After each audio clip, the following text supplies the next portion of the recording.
Well, something like this doesn't happen very often, probably a handful of times over the last decade in the New York Times, or really in any paper. Generally, when people write columns and op-eds, they put their names to it. But for this level of anonymity to be granted to an official, a senior administration official in the Trump administration, for them to write this is really certainly extraordinary. Failing New York Times has an anonymous editorial. Can you believe it? Anonymous.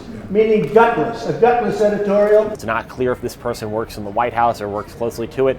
Reading the op-ed, the content of the essay, the person seems to indicate that they had a hand view to some of the workings of the cabinet, the workings of the West Wing. So that would give a sort of a hint to the level of seniority we're talking about. But certainly, the president cares about this. The president's supporters are going to care, but not going to really change their thinking. That's going to animate them and feed into the narrative that the president is already starting to drive. That there is this so-called deep state out to get him. The author of the article says they're not a deep state. They're part of a steady state that's trying to moderate his policies.